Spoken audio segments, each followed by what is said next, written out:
Hello students, आप सभी लोगों का आज की क्लास में बहुत बहुत स्वागत है।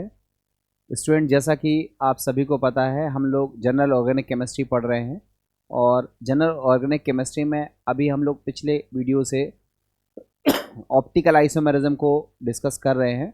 ऑप्टिकल आइसोमेरिज्म में मैंने आपको कई सारी बातें डिस्कस कर दी थी और आज हम लोग उसी बातों के आगे जो टॉपिक हमारा बच जाता है या जिस तरह के क्वेश्चंस क्रिएट होते हैं या कई सारे क्वेश्चंस के आंसर्स के लिए कुछ बेसिक रिक्वायरमेंट जो होती हैं, उन सबको सीखने के लिए हम लोग टॉपिक में आगे की तरफ बात कर रहे हैं। तो मैं 2 मिनट में जल्दी से आपको छोटा सा एक रिकैप दे देता हूँ कि हम लोगों ने क्या क्या ऑप्टिकल आइसोमेरिज्म में पढ़ लिया था। बच्चों, ये स्लाइड्स में सारी चीज़ें यहाँ पर मेंशन है। मैंने आपको बताया था all those compounds which have same molecular formula, same structural formula and same physical and chemical properties, but they differ their behavior towards plain polarized light are known as optical isomers, and this phenomena is known as optical isomerism। तो बच्चों, इसके बारे में मैंने आपको सिखाया था कि ऑप्टिकल आइसोमेरिज्म बेसिकली होती क्या है।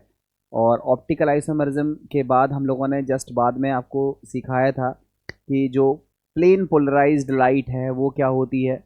मैंने आपको बताया था कि जो लाइट है, चाहे वो बल्ब से मिले या सनलाइट मिले, वो ऑर्डिनरी लाइट कहलाती है। इसमें इलेक्ट्रिकल फील्ड और मैग्नेटिक फील्ड होती हैं, जिन्हें अगर हम वेक्टर से रिप्रेजेंट करें तो ये वेक्टर जो है वो लाइट की जो प्रोपगेशन है उसके परपेंडिकुलर होते हैं, और इलेक्ट्रिकल और मैग्नेटिक वेक्टर जो होते हैं वो आपस में भी परपेंडिकुलर डायरेक्शन में ड्रॉ किए जाते हैं। और इस तरह का जब रिप्रेजेंटेशन रहेगा, that means each and every directions में अगर हम वाइब्रेशंस को या इलेक्ट्रिक और मैग्नेटिक वेक्टर्स को शो करते हैं तो इसको हम बोलते हैं ऑर्डिनरी लाइट। और जब हमारी ऑर्डिनरी लाइट जो है वो पोलराइज़र से पास होती है, निकोल प्रिज्म से पास कराई जाती है, तो फिर यूनी डायरेक्शनल वाइब्रेशंस बच जाते हैं। और ऐसी लाइट जिसमें वाइब्रेशंस केवल यूनी डायरेक्शनल होते हैं उसे हमने नाम दिया था प्लेन पोलराइज्ड लाइट, जिसको हम पीपीएल कह रहे थे। अब बच्चों, इसके आगे हम लोगों ने सीखा था कि जो प्लेन पोलराइज्ड लाइट होती है उसको अगर हम किसी सब्सटेंस के सॉल्यूशन से पास करते हैं और वो सब्सटेंस उस प्लेन पोलराइज्ड लाइट को रोटेट कर देता है, दैट मीन्स उस पर अफेक्ट करता है और उसको क्लॉकवाइज या एंटी क्लॉकवाइज रोटेट कर देता है, तब हम कहते हैं the compound is optically active. अगर उस लाइट पर हमारे सब्सटेंस का कोई भी इफ़ेक्ट नहीं पड़ता है, मीन्स जो लाइट है वो अनअफेक्टेड रहती है, सीधी निकल जाती है, तो हम कहते हैं the compound is optically inactive. तो कौन से कंपाउंड्स ऑप्टिकली एक्टिव हैं, कौन से कंपाउंड ऑप्टिकली इनएक्टिव हैं, बेसिकली इसको हम प्रैक्टिकल करके बता सकते हैं। हम पहले उस कंपाउंड का सॉल्यूशन बनाएंगे और फिर उसमें से प्लेन पोलराइज्ड लाइट को पास करेंगे। अगर प्लेन पोलराइज्ड लाइट अनअफेक्टेड सीधी निकल जाती है तो हम कहते हैं the compound is optically inactive. और अगर हमारी प्लेन पोलराइज्ड लाइट उस सॉल्यूशन से पास करने के बाद रोटेट हो जाती है, फिर चाहे वो किसी भी डायरेक्शन में रोटेट क्यों ना हो, तो हम कहते हैं कि हमारे जो कंपाउंड ने प्लेन पोलराइज्ड लाइट को रोटेट कर दिया, that means the compound is optically active. ये चीज़ आपको हमने बताई थी। बट हर बार प्रैक्टिकल कर पाना पॉसिबल तो है नहीं है कि हर बार हम कंपाउंड्स का सोल्यूशन लेकर के पहुंच गए और प्लेन पोलराइज्ड लाइट उसमें से पास करने लगे।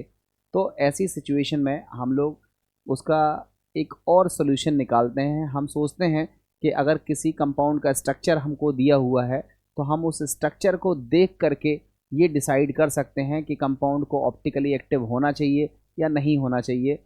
और अगर हम सही तरीके से रूल्स को फॉलो करते हैं तो डेफिनेटली हम उस नतीजे पर पहुंच जाते हैं कि कंपाउंड ऑप्टिकली एक्टिव होगा या नहीं होगा। और ऐसा करने के लिए हम लोग कंपाउंड में या कंपाउंड के स्ट्रक्चर में चेक करते हैं कायरलिटी। कायरलिटी का मतलब है, हम कहते हैं कि हमारा जो मॉलिक्यूल है वो कायरल है। अब कहोगे ये कायरल क्या है, तो मैंने आपको बताया था कि अगर कंपाउंड्स में प्लेन ऑफ सिमेट्री और सेंटर ऑफ सिमेट्री अगर नहीं पाई जाती है, ना तो प्लेन ऑफ सिमेट्री मिलती है ना सेंटर ऑफ सिमेट्री मिलती है, मतलब हमारा जो कंपाउंड है वो डाइसिमेट्रिक टाइप का होता है, तब हम कहते हैं कि हमारा मॉलिक्यूल कायरल है। और अगर हमारा मॉलिक्यूल कायरल है तो फिर अगर हम उस कंपाउंड के सॉल्यूशन से प्लेन पोलराइज लाइट को पास करेंगे तो वो रोटेट करेगा क्लॉकवाइज एंटी क्लॉकवाइज, दो पार्ट में वो पाया जाएगा और ये दो पार्ट एक दूसरे की non superimposable mirror image होंगे जिन्हें हम एनेंशियोमर्स का नाम देंगे।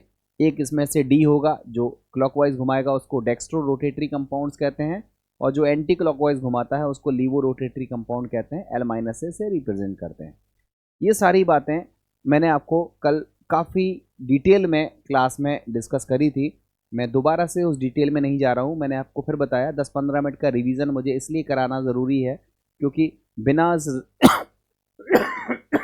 बिना रिवीजन के हम टॉपिक में आगे अगर हम टॉपिक चीज़ को सिखाते हैं तो ज़्यादा अच्छा आप उसको समझ नहीं पाओगे या आपको कहीं ना कहीं उसमें दिक्कत फेस होगी।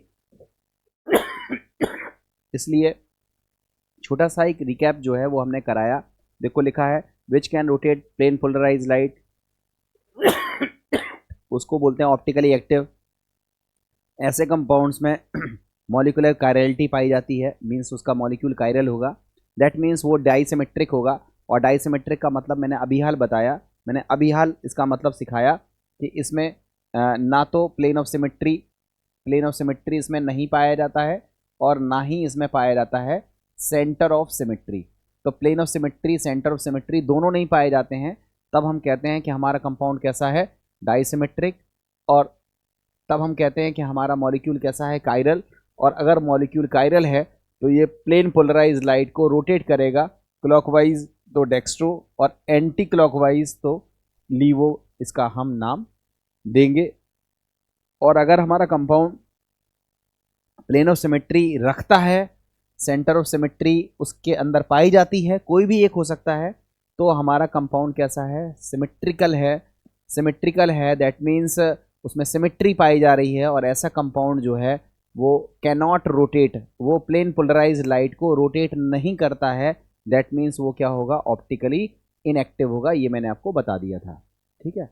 अब कंपाउंड ऑप्टिकली एक्टिव है या नहीं है, प्रैक्टिकली इसको हम कैसे फाइंड आउट करते हैं, उसके लिए हम एक इक्विपमेंट लेते हैं जिसका नाम होता है पोलारीमीटर। और पोलारीमीटर की जो प्रोसेस है ये मैंने आपको डिस्कस करी थी कि देखो सबसे पहले हम एक ऑर्डिनरी लाइट का सोर्स लेते हैं, उस सोर्स से ऑर्डिनरी लाइट आती है, निकोल प्रिज्म से पास होती है, तो वो प्लेन पोलराइज लाइट में कन्वर्ट हो जाती है। अब जिस कंपाउंड्स को हमें चेक करना है उस कंपाउंड्स का सॉल्यूशन एक ट्यूब में भर देंगे।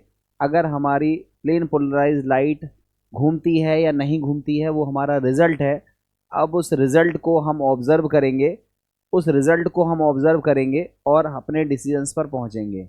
देखो हमारा जो रिजल्ट्स है वो क्या है कि अगर हमारी लाइट सीधी थी, सीधी निकल गई, दैट मीन्स अनअफेक्टेड। अगर प्लेन पोलराइज लाइट है तो हम बोलेंगे ऑप्टिकली इनएक्टिव होता है, हमारा सब्सटेंस कैसा होगा, ऑप्टिकली इनएक्टिव। अगर वो क्लॉकवाइज घूम जाती है, अगर वो क्लॉकवाइज थीटा एंगल पे घूम जाती है, क्लॉकवाइज रोटेशन ऑफ पीपीएल होता है, तो हम कहते हैं ऑप्टिकली एक्टिव है।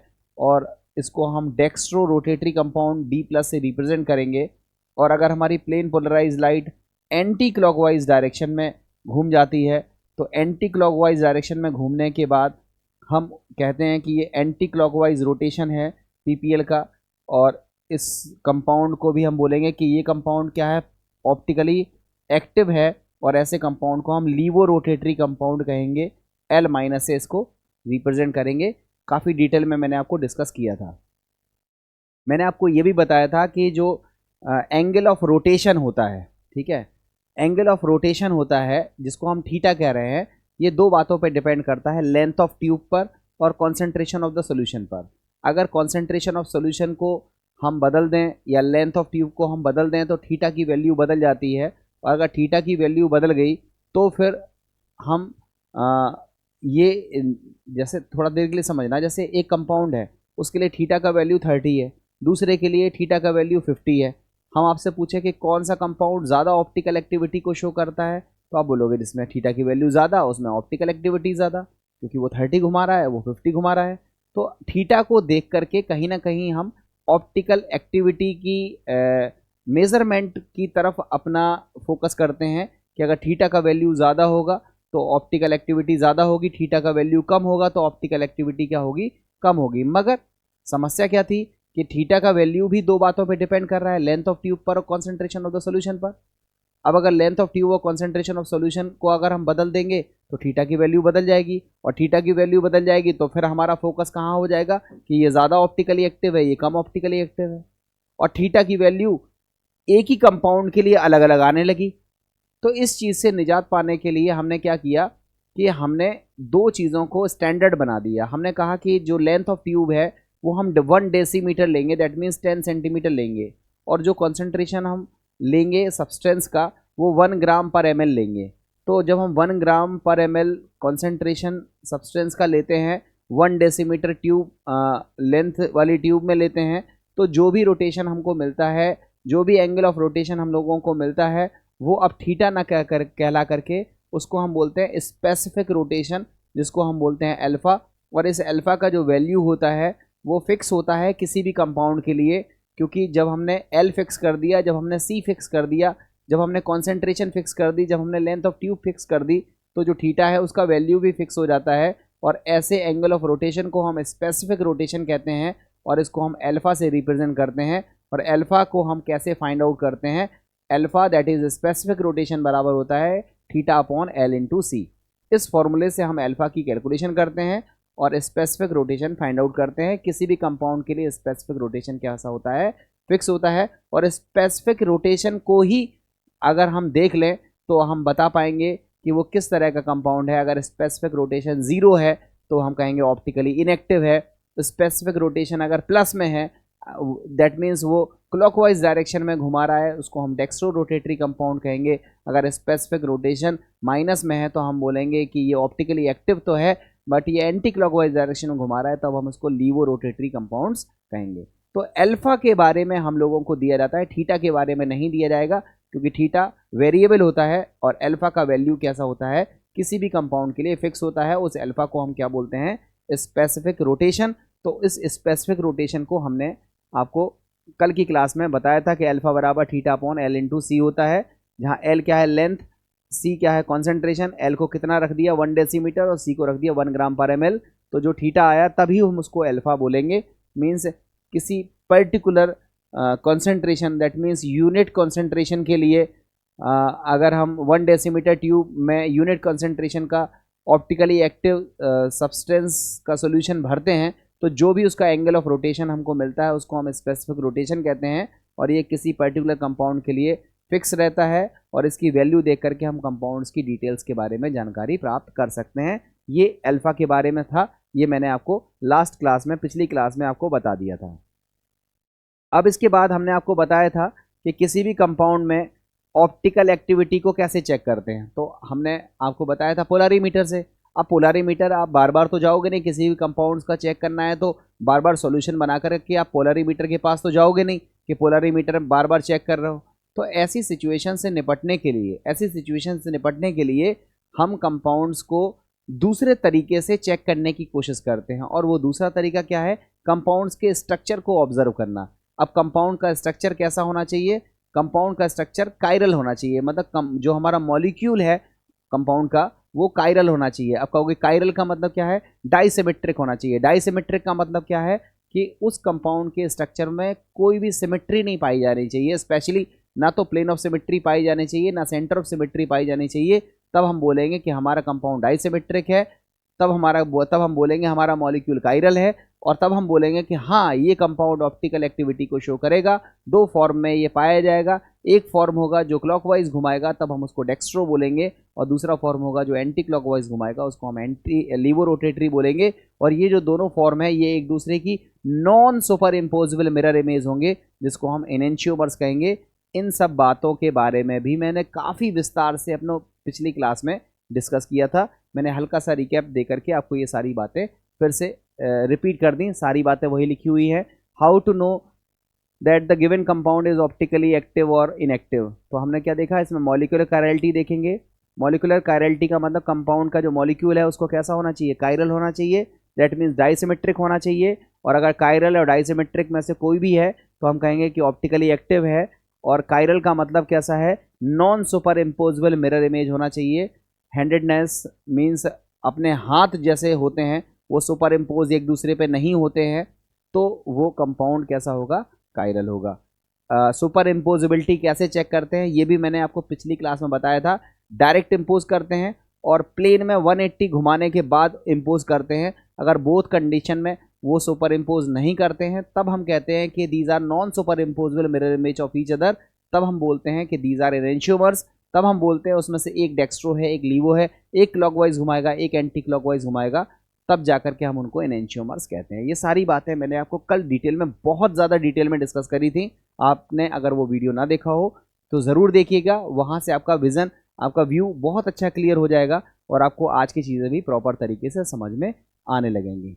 अब बच्चों एक चीज़ मैं यहाँ पर और बता दूँ कि डेक्स्ट्रो का मतलब है कि ऐसा कंपाउंड जो ऑप्टिकल प्लेन पोलराइज लाइट को क्लॉकवाइज घुमाए। लीवो रोटेटरी का मतलब ऐसा कंपाउंड जो प्लेन पोलराइज लाइट को एंटी क्लॉकवाइज घुमाए। मगर किसी भी कंपाउंड को देख करके हम ये नहीं बता सकते हैं कि वो डेक्स्ट्रो होगा या वो लीवो होगा, वो हमें प्रैक्टिकल करके ही बताना पड़ेगा।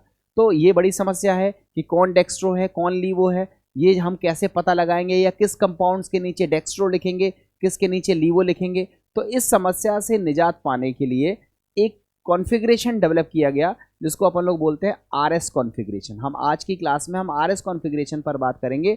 आर का मतलब है रेक्टस जिसको हम बोलते हैं क्लॉकवाइज, और एस का मतलब है सिंस्टर जिसको हम बोलते हैं एंटी क्लॉकवाइज। तो अगर हमारे कंपाउंड्स में ग्रुप्स का रोटेशन क्लॉकवाइज आएगा, लीस्ट प्रायोरिटी ग्रुप को छोड़ते हुए, अगर शेष ग्रुप्स का, अब कहोगे सर ये लीस्ट प्रायोरिटी ग्रुप क्या है, रोटेशन का मतलब क्या है, अभी बात करते हैं। आप केवल इतना समझ लो कि डी और एल पता लगाने के लिए आपको क्या करना पड़ेगा, प्रैक्टिकल करना पड़ेगा, तब जाके पता चलेगा कि ये डेक्स्ट्रो है ये लीवो है। मगर डेक्स्ट्रो लीवो हर बार प्रैक्टिकल कर पाना पॉसिबल नहीं है।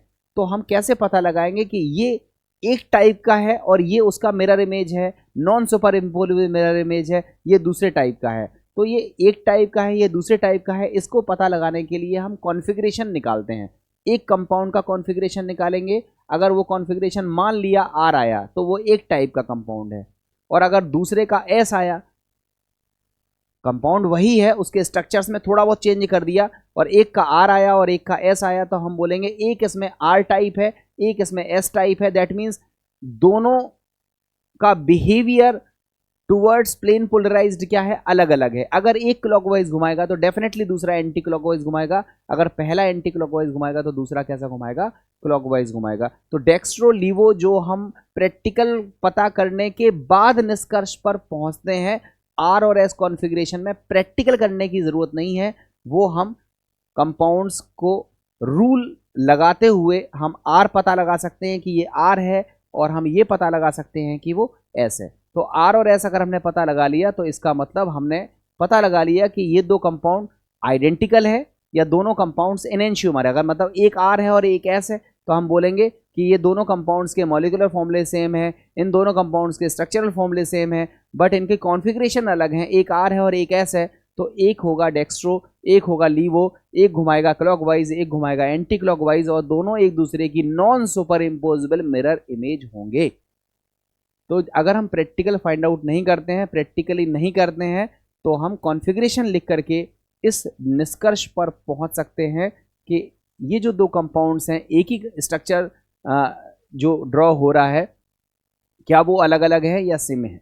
तो ये सारी चीज़ें हमने आपको कल बताई थी। आरएस के बारे में हम अभी बात करते हैं। फिलहाल कैसे हम ऑप्टिकल एक्टिविटी देख करके चेक करते हैं, ये हमने आपको डिस्कस किया कि हाँ, मॉलिक्यूल कायरल होना चाहिए, डाइसिमेट्रिक होना चाहिए, दैट मीन्स उसमें प्लेन ऑफ सिमेट्री और सेंटर ऑफ सिमेट्री नहीं होनी चाहिए, तब जाकर के वो डाइसिमेट्रिक होगा, कायरल होगा, और तब जाकर के वो ऑप्टिकल एक्टिविटी को शो करेगा। ठीक है। इसके बाद हमने आपको बताया था एनेंशियोमर्स क्या होते हैं। एनेंशियोमर्स मैंने अभी हाल 2-3 बार बोला है कि ऐसे ऑप्टिकल आइसोमर्स जो एक दूसरे की non superimposable mirror image होंगे, उन्हें हम बोलेंगे एनेंशियोमर्स। ध्यान से समझना, एनेंशियोमर्स के लिए कंडीशन क्या है, the compound should be optically active. तो ऐसे ऑप्टिकल आइसोमर्स, ध्यान से समझना, एक टर्म आता है एनेंशियोमर्स और एक टर्म आता है डायास्टीरियोमर्स। दोनों टर्म्स में अंतर है। डायास्टीरियोमर्स में डेफिनेशन क्या होती है, ऐसे स्टीरियो आइसोमर्स जो एक दूसरे की मिरर इमेज नहीं है। ध्यान से सुनिएगा, ऐसे स्टीरियो आइसोमर्स जो एक दूसरे की मिरर इमेज नहीं है, उन्हें हम बोलते हैं डायास्टीरियोमर्स। अब स्टीरियो आइसोमर्स में ज्योमेट्रिकल भी होते हैं और ऑप्टिकल भी होते हैं। मतलब जो डायास्टीरियोमर्स होते हैं ये ज़रूरी नहीं है कि वो ऑप्टिकल आइसोमर्स हों, वो ऑप्टिकल आइसोमर्स हो भी सकते हैं और नहीं भी हो सकते हैं। तो हम क्या बोलेंगे, ऐसे स्टीरियो आइसोमर्स जो एक दूसरे की मिरर इमेज ना हो उन्हें बोलते हैं डायास्टीरियोमर्स। और ऐसे ऑप्टिकल आइसोमर्स, ध्यान से समझना, यहाँ डायास्टीरियोमर्स की बात नहीं, यहाँ हम ज्योमेट्रिकल आइसोमर्स की बात नहीं कर रहे हैं, यहाँ स्टीरियो आइसोमर्स की बात नहीं कर रहे हैं, यहाँ हम स्पेशली बात कर रहे हैं ऐसे ऑप्टिकल आइसोमर्स जो एक दूसरे की मिरर इमेज होते हैं। और साथ ही साथ वो मिरर इमेज कैसी होनी चाहिए, non superimposable mirror image होनी चाहिए। अगर ऐसे ऑप्टिकल आइसोमर्स होते हैं जो एक दूसरे की non superimposable mirror image होते हैं तब हम उनको क्या बोलते हैं, एनेंशियोमर्स कहते हैं। और एनेंशियोमर्स में एक आर होगा, एक एस होगा, एक डी होगा, एक एल होगा, और ये देखने में एक दूसरे की मिरर इमेज होंगे। और वो मिरर इमेज कैसी होंगे, नॉन सुपर इम्पोजेबल। तो इसको हम नॉन सुपर इम्पोजिबिलिटी, मैंने इसको प्रॉपर तरीके से चेक करके बताया था।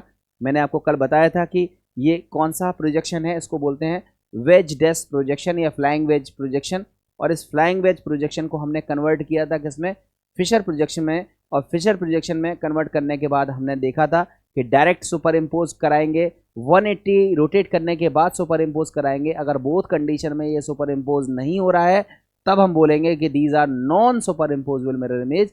तब हम बोलेंगे कि दीज आर एनेंशियोमर्स। और एक डी होगा, एक एल होगा, एक आर होगा, तो एक एस होगा। तो ये सारी बातें थी एनेंशियोमर्स के बारे में। साथ ही साथ मैंने आपको पढ़ाने के दौरान में डायास्टीरियोमर्स की बात भी बता दी। तो याद रखिएगा, एनेंशियोमर्स बहुत इंपॉर्टेंट टॉपिक है, डायास्टीरियोमर्स भी उससे ज़्यादा इंपॉर्टेंट टॉपिक है। दोनों में डिफरेंस क्या है ये मैंने आपको बताया कि एनेंशियोमर्स को क्या होना चाहिए, ऑप्टिकल आइसोमर्स होना चाहिए और non superimposable mirror image होना चाहिए। और डायास्टीरियोमर में स्टीरियो आइसोमर्स होना चाहिए, it may be geometrical isomers, it may be optical isomers, और उसको एक दूसरे का मिरर इमेज नहीं होना चाहिए, तब जाकर के वो डायास्टीरियोमर्स बनेगा। अगर कंपाउंड एनेंशियोमर्स के बारे में ये सब बातें थी, और कई सारी बातें मैंने कल भी डिस्कस करी थी। सुपर इम्पोजिबिलिटी कैसे चेक करते हैं इसको आपने कल की क्लास में देख लिया था। अब बच्चों, हमने आपको नेक्स्ट क्लास में, मतलब उसी क्लास में, कल की क्लास में एक टॉपिक और सिखाया था जिसका नाम था कायरल सेंटर। कायरल सेंटर का मतलब है ऐसा सेंटर जिसमें जो कार्बन है उसका, मतलब सेंटर का मतलब हम कार्बन से ही ले रहे हैं क्योंकि हमारे पास ऑर्गेनिक कंपाउंड है और उसमें हम कार्बन की बात कर रहे हैं।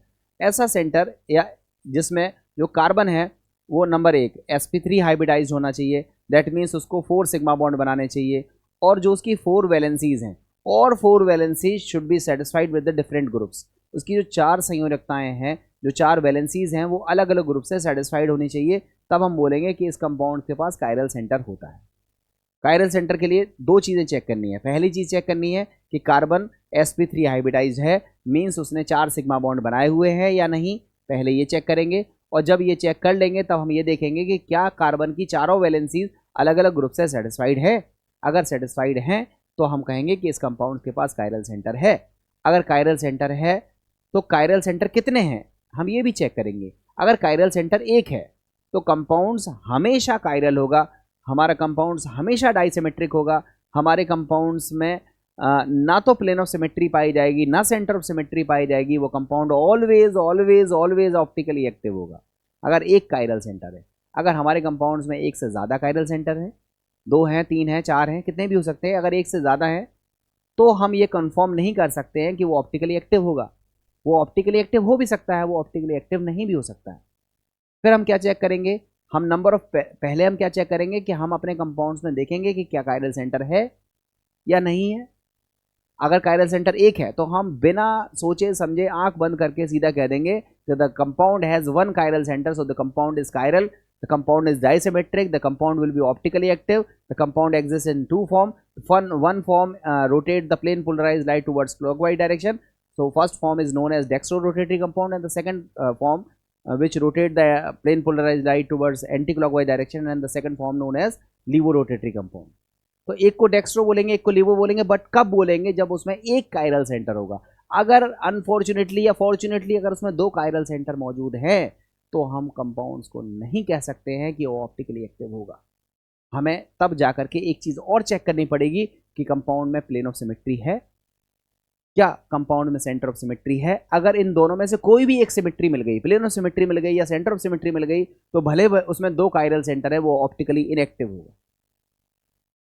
अगर कंपाउंड में plane of symmetry, centre of symmetry है, फिर भले उसमें दो कायरल सेंटर हैं, तीन कायरल सेंटर हैं, वो कंपाउंड कैसा होगा? ऑप्टिकली इनएक्टिव होगा। और ऐसे कंपाउंड जिसमें एक से ज़्यादा कायरल सेंटर होते हैं और उसमें प्लेन ऑफ सिमेट्री और सेंटर ऑफ सिमेट्री की वजह से उसमें इंटरनल कंपनसेशन डेवलप होता है और वो ऑप्टिकली इनएक्टिव हो जाते हैं, ऐसे कंपाउंड्स को हम मीजो कंपाउंड्स कहते हैं। इन मीजो कंपाउंड्स के बारे में भी मैंने पिछली क्लास में और वो एग्जाम्पल्स के माध्यम से बताया था।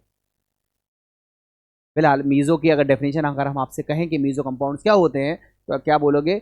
ऐसे optical isomers, such optical isomers which has more than one chiral centre and because of plane of symmetry और centre of symmetry it produces internal compensation, and because of this the compounds become optically inactive. They do not rotate the plane polarized light, and this type of compound is known as meso compounds. इनको हम बोलते हैं meso type compound। तो meso type compound के लिए अगर हमें check करना हो तो पहले हम ये देखेंगे कि नंबर ऑफ कायरल सेंटर कितने हैं, क्या एक से ज़्यादा हैं? अगर है तो फिर हम क्या चेक करेंगे कि उसमें प्लेन ऑफ सिमेट्री है, इसमें सेंटर ऑफ सिमेट्री है। प्लेन ऑफ सिमेट्री क्या होती है? मैंने कल की क्लास में डिस्कस किया था। सेंटर ऑफ सिमेट्री क्या होती है? मैंने कल की क्लास में डिस्कस किया था। Plane of symmetry, centre of symmetry में से कोई भी एक सिमेट्री अगर उसमें मौजूद है तो वो कंपाउंड इंटरनल कंपनसेशन की वजह से ऑप्टिकली इनएक्टिव होगा और ऐसे कंपाउंड्स को हम क्या बोलते हैं? Meso compounds. तो इनेंशियोमर एक नया टर्म है, ये आपको आना चाहिए। डायस्टीरियोमर एक नया टर्म है, ये आपको आना चाहिए। मीजो कंपाउंड एक नया टर्म है, ये आपको आना चाहिए। ये सारी बातें मैंने आपको यहाँ डिस्कस करी। इनमें से किसी भी बात को लेकर के समस्या हो तो आप बता सकते हैं। मैंने आपको कायरल सेंटर में निकाल करके बताया था कि ये जो गिवन एग्जांपल्स मैंने लिख रखे थे इनमें किस में कायरल सेंटर था। आप देखो इसमें चारों वैलेंसी अलग अलग है, तो ये कायरल सेंटर है। इसमें देखो, इसमें देखो, इसमें ये हाइड्रोजन है, ये ड्यूटेरियम है, ये OH है, ये CH3, ये चारों ग्रुप अलग अलग है। ये भी सेंटर कैसा है? कायरल सेंटर है। यहाँ देखो एक तरफ CH3 है, एक तरफ COOH है, एक तरफ OH है, एक तरफ H है, चारों ग्रुप अलग अलग है, तो ये सेंटर भी कैसा है?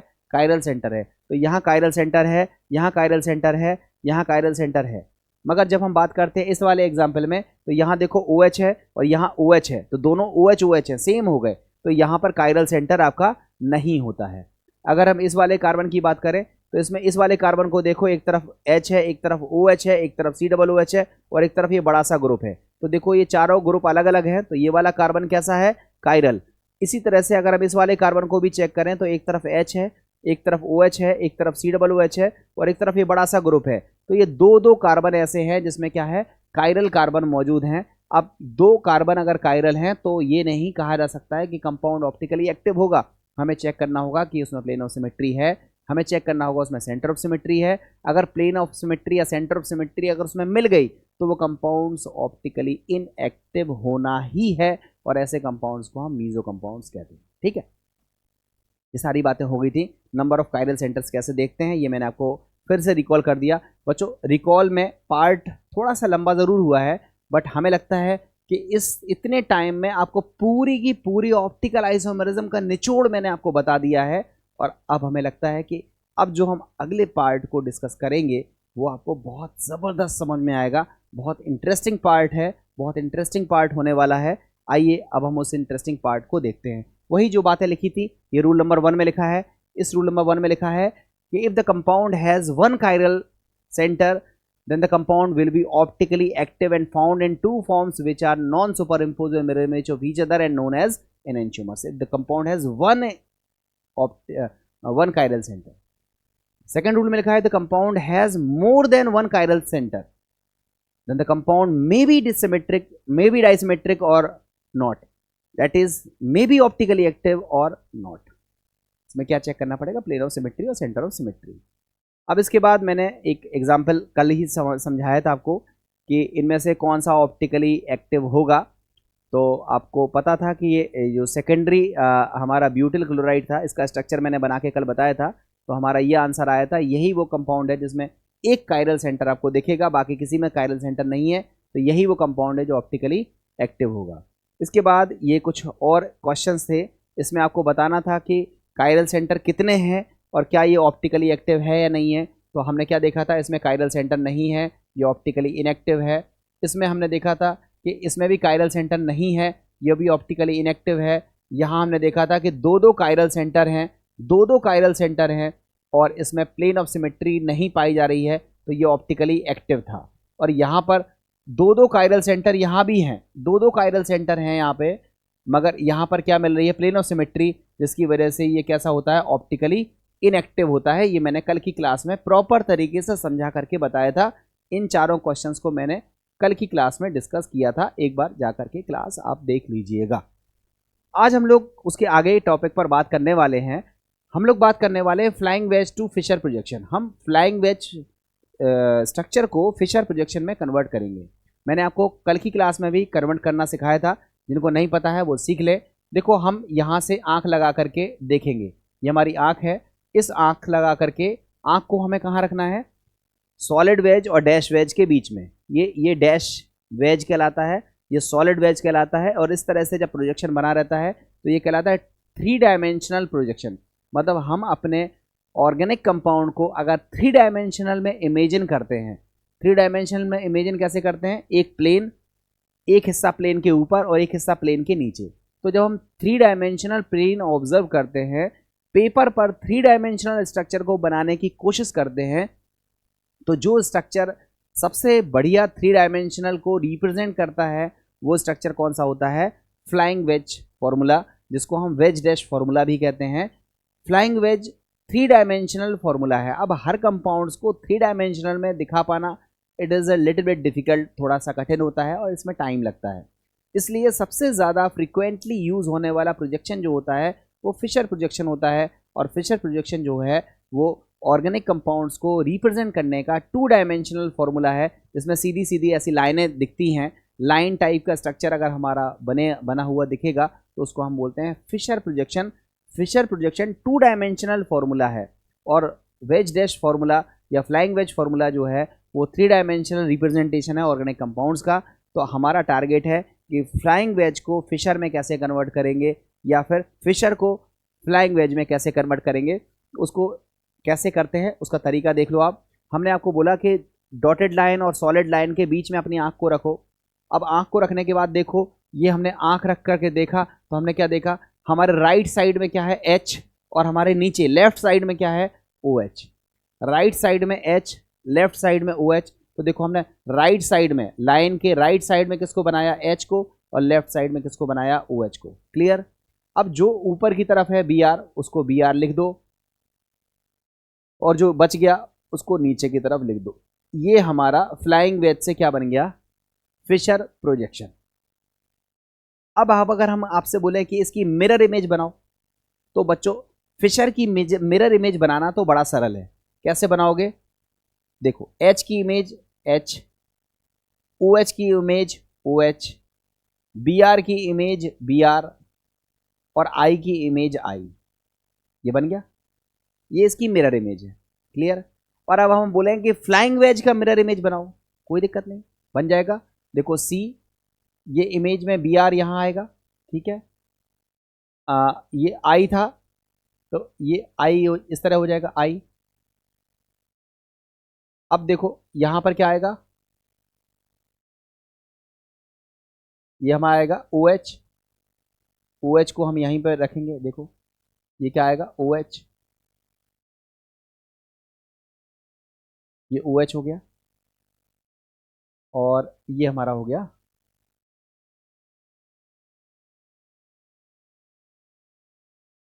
यहां हमारा हो गया एच। ठीक है, ये हमारा हो गया एच।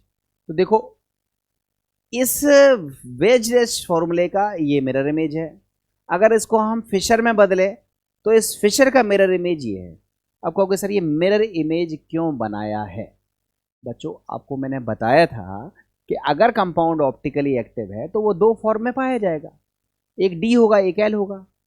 डी और एल अगर आप पता नहीं कर पा रहे हो, क्योंकि उसके लिए तो आपको लैब की ज़रूरत है, उसके लिए तो आपको पोलरीमीटर की ज़रूरत है, तो आपको क्या करना पड़ेगा, उन स्ट्रक्चर्स को कॉन्फ़िगरेशन देना पड़ेगा और देखना पड़ेगा कि कौन सा कॉन्फ़िगरेशन है। अगर एक का आर है दूसरे का एस है तो हम कहेंगे हाँ ये दोनों हैं एक दूसरे की non superimposable mirror image. एक डी होगा तो एक एल होगा। अब डी चाहे तो ये हो चाहे तो ये हो। तो आर एस तक पहुंचने के लिए हमें मिरर इमेज की ज़रूरत पड़ने वाली है।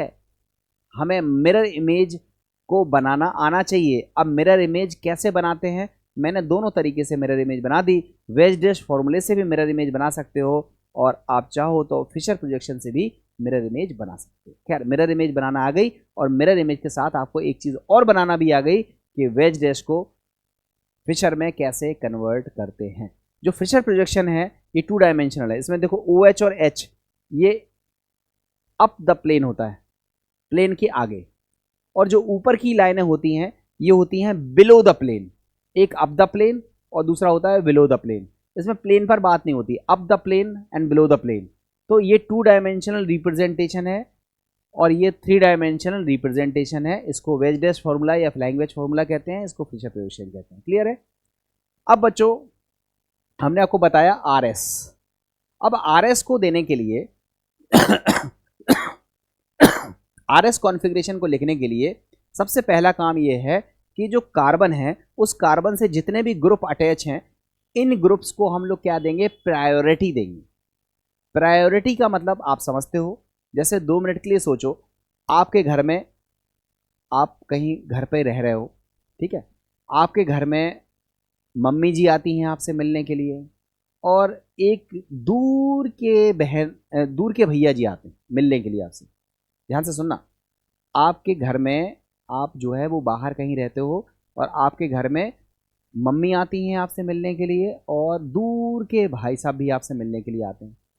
अब आपके पास एक ही कुर्सी है, आपको 2 लोगों में से कहा गया कि किसको आप कुर्सी पे बैठने के लिए ऑफर करोगे, किससे बोलोगे कि आइए बैठिए, तो आप कहोगे सर हम मम्मी जी को बोलेंगे, दूर के भाई साहब को नहीं बोलेंगे। तो इसका मतलब ये हुआ कि आपने मम्मी को क्या दिया, प्रायोरिटी दी, आपने मम्मी को प्राथमिकता दी, क्योंकि वो आपके काफ़ी करीबी है। आपसे सबसे ज़्यादा जुड़ी हुई कौन है, आपकी मम्मी जी। तो प्रायोरिटी का मतलब यही होता है कि हमारे पास 4 ग्रुप हैं, इसमें से नंबर 1 पर कौन होगा उसको बोलेंगे हाई प्रायर ग्रुप, जो सबसे आखिरी में होगा उसको बोलेंगे सबसे कम प्रायोरिटी वाला ग्रुप। तो हम ग्रुप्स को क्या करेंगे, प्रायोरिटी देंगे। अब ग्रुप्स को प्रायोरिटी देने के लिए एक रूल बनाया गया जिसको हम बोलते हैं CIP रूल। CIP रूल का पूरा नाम होता है Cahn Ingold priority rule. Cahn Ingold priority rule ये पूरा नाम है, वरना शॉर्ट में इसको हम CIP रूल कहते हैं। CIP रूल में 2-3 बातें बताई गई हैं। पहले नंबर पे बात बताई गई है कि हम देखेंगे कि ग्रुप का फर्स्ट एटम कौन सा है। जैसे 2 मिनट के लिए देखो, यहाँ पर ग्रुप कौन सा है H, यहाँ पर ग्रुप कौन सा है Br, यहाँ पर ग्रुप कौन सा है I, यहाँ पर ग्रुप कौन सा है OH। मतलब 2 एटम है, O है और H है। तो हम फर्स्ट एटम को देखेंगे, मतलब फर्स्ट एटम देखेंगे सभी में।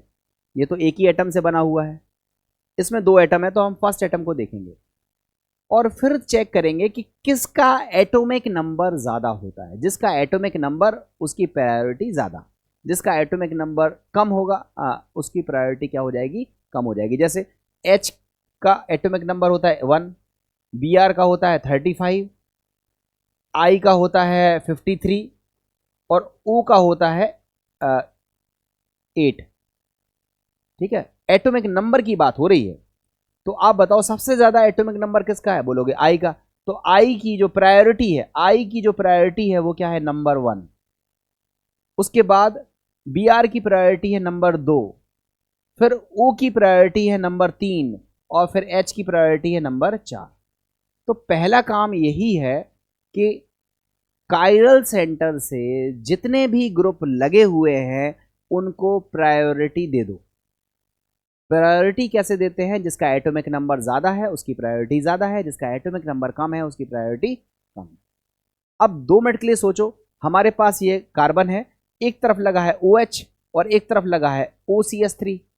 अब हम आपसे पूछें कि बताओ इन दोनों में किसकी प्रायोरिटी ज़्यादा होगी। एक तरफ मान लो I लगा है और एक तरफ मान लो Br लगा है, तो आप कहोगे सर इसकी प्रायोरिटी तो 1 है, इसकी प्रायोरिटी तो 2 है, अब बताओ इन दोनों में किसकी प्रायोरिटी है।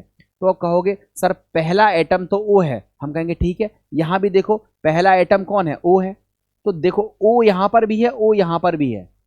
तो अब हम पहले एटम की बात नहीं करेंगे क्योंकि ये तो सेम है, अब हम बात करेंगे दूसरे की। तो यहाँ दूसरा एटम कौन है, H, और यहाँ पर दूसरा एटम कौन है, C। सी से एच लगे हैं ना, ये देखो सी से एच लगे हुए हैं, तीन तीन एच जो है वो कहाँ से लगे हुए हैं, ये तीन तीन जो एच हैं, ये तीन तीन जो एच हैं ये कहाँ से लगे हुए हैं, सी से लगे हुए हैं। ये तीन जो एच हैं वो कहाँ से लगे हुए हैं, सी से लगे हुए एच हैं ये।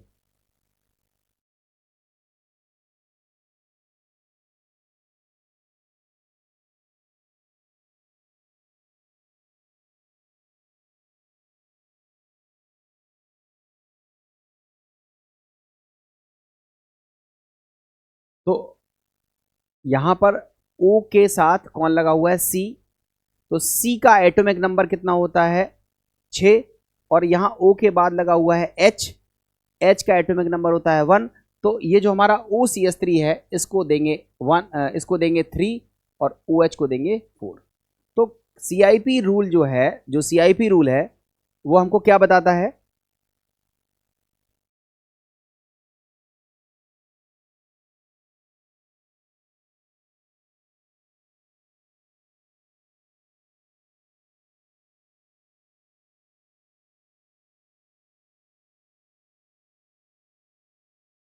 ठीक है।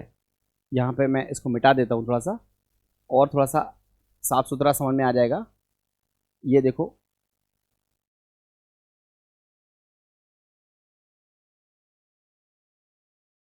यहाँ पर मैंने लिखा था OH और यहाँ लिखा था OCH3। OCH3 को मैंने ऐसे बना दिया, ठीक है। तो पहले किसको देखेंगे, O, यहाँ भी O, फिर यहाँ C और यहाँ H। तो इस ग्रुप को क्या देंगे, नंबर 3, और इस ग्रुप को नंबर देंगे 4। तो आई थिंक प्रायोरिटी तो समझ में आ गई होगी कि प्रायोरिटी कैसे दी जाती है। तो CIP रूल के 2 पॉइंट तो समझ में आ गए, ठीक है। अब इन दोनों पॉइंट्स को मैं पढ़ दे रहा हूँ, आप एक बार देख लें, अगर कोई डाउट हो तो आप पूछ लें, ठीक है। आप ध्यान से देखें, खुद ही आपको चीज़ें बेहतर समझ में आ जाएंगी। देखो टॉपिक का नाम है CIP रूल, जिसको बोलते हैं प्रायोरिटी ऑर्डर, और पूरा नाम होता है कॉर्न इंगोल्ड प्रिलॉग रूल, ठीक है। क्या लिखा है इसमें, पहला पॉइंट लिखा हुआ है कि we give priority to different groups और atom attached to the carbon on the basis of atomic number. Atomic number के बेस पर हम प्रायोरिटी देंगे। जैसे I की प्रायोरिटी 1, उसके बाद Cl की प्रायोरिटी 2, SO3 की प्रायोरिटी 3, क्योंकि इसमें सबसे पहले S को देखेंगे, और H की प्रायोरिटी 4। इसी तरह से अगर यहाँ देखें तो Br की प्रायोरिटी 1, CH3 की प्रायोरिटी 2। अब इन दोनों का एटॉमिक नंबर तो सेम है, ये हाइड्रोजन है, ये ड्यूटेरियम है। तो ऐसी स्थिति में फिर इसका एटॉमिक नंबर ना देख करके एटॉमिक वेट देखेंगे, जिसका एटॉमिक वेट ज़्यादा होगा उसको प्रायोरिटी देंगे, और इसको फिर किसको दे देंगे, 4। तो एटॉमिक नंबर के बेस पर हम प्रायोरिटी देंगे। अगर एटॉमिक नंबर सेम है और एक ही एटम है तो फिर हम एटॉमिक वेट देखेंगे और फिर प्रायोरिटी देंगे। सेकंड पॉइंट क्या है, if 2 or more atoms attached to the chiral center are the same, the priority is decided by applying the same rule to the next atoms in the group। आपको बताया था कि अगर carbon, देखो आपको करके दिखाता हूं, आप बताओ Br की प्रायोरिटी ज्यादा है तो 1, H की प्रायोरिटी Br के बाद 2 नंबर पर किसको लिखा जाए, तो कहोगे यहाँ कार्बन है, बोलोगे यहाँ कार्बन है। फिर कहोगे यहाँ एक हाइड्रोजन है, बोलोगे यहाँ पर एक हाइड्रोजन है। बोलोगे यहाँ पर तो दूसरा हाइड्रोजन भी है, तो आप बोलोगे यहाँ भी दूसरा हाइड्रोजन है, मगर यहाँ पर क्या है, तीसरा हाइड्रोजन है, और यहाँ पर तीसरा क्या है, कार्बन। तो कहने का मतलब है कि पहले कार्बन कार्बन सेम था तो HH को देखा, फिर HH सेम था तो फिर अगले को देखा, फिर अगले को देखा। ऐसे देखते देखते हमने क्या देखा कि एथिल को नंबर 2 दे दिया, मैथिल को नंबर 3 दे दिया, और H को नंबर क्या दे दिया, 4 दे दिया। इस तरह से हम प्रायोरिटी देंगे। उसी तरह से यहाँ देखो, यहाँ पर Cl को देखा नंबर 1, अब यहाँ देखो कार्बन है, यहाँ कार्बन है, यहाँ पर हाइड्रोजन है, यहाँ पर एक हाइड्रोजन है, फिर यहाँ पर दूसरा हाइड्रोजन है, ठीक है। तो यहाँ पर आपको क्या मिल गया, कार्बन मिल गया। इवन दूसरे हाइड्रोजन का ना देख करके आप क्लोरीन को देखोगे तो ये आपका नंबर 2 हो गया, ये आपका ग्रुप नंबर 3 हो गया, और ये आपका क्या हो गया, नंबर 4 हो गया। मैटर समझ में आ रहा है? तो सीधा सीधा सा मतलब है कि आपको प्रायोरिटी देना है। अगर वो पहले एटम से ही डिसाइड हो जाए तो बढ़िया है।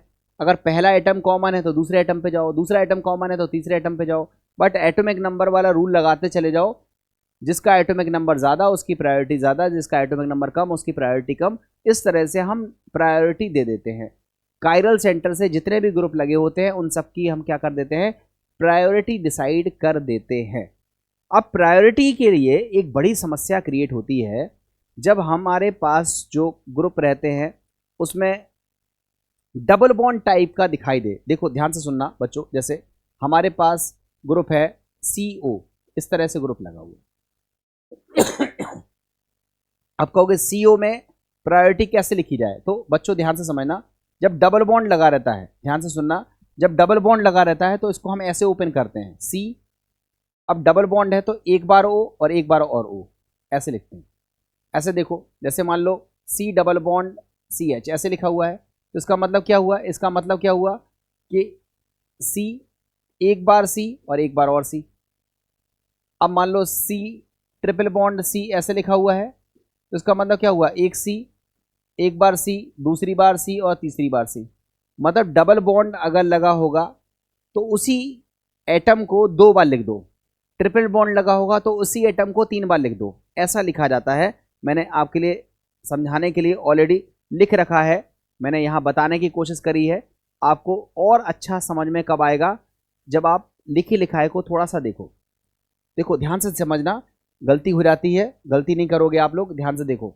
जैसे CO लिखा है तो इसमें 2 बॉन्ड लगे हुए हैं। अब इस 2 बॉन्ड को हम सिंगल बॉन्ड में कन्वर्ट करने की कोशिश करेंगे। सिंगल बॉन्ड में कैसे कन्वर्ट किया जाता है, 2 बार O लगा दो, एक बार O और एक बार O, ठीक है। अब यहां देखो डबल बॉन्ड लगाया हमने, यहां देखो, यहां डबल बॉन्ड लगा, ये देखो डबल बॉन्ड लगा हुआ है, तो ये वाला कार्बन रखा, ये तो यही कार्बन है। अब यहां जब डबल बॉन्ड है तो इसका मतलब 2 बार C लगा दो, एक बार C और एक बार और C। अब आगे क्या लिख रहा है अभी बताते हैं, ठीक है। ट्रिपल बॉन्ड का मतलब देखो, ट्रिपल बॉन्ड का मतलब क्या हुआ, ये कार्बन है, ये देखो ये कार्बन है। अब इस कार्बन से कितने बार C लगा दो, एक बार C, 2 बार C और ये तीसरी बार C। मतलब डबल बॉन्ड है तो 2 बार C लगा दो, मतलब C लगाने का मतलब है डबल बॉन्ड जिसके साथ बना है, ये डबल बॉन्ड C के साथ बना था तो 2 बार C लगा दो। यहाँ डबल बॉन्ड O के साथ बना था तो 2 बार O लगा दो। यहाँ ट्रिपल बॉन्ड C के साथ बना था तो 3 बार C लगा दो, लगा दिया।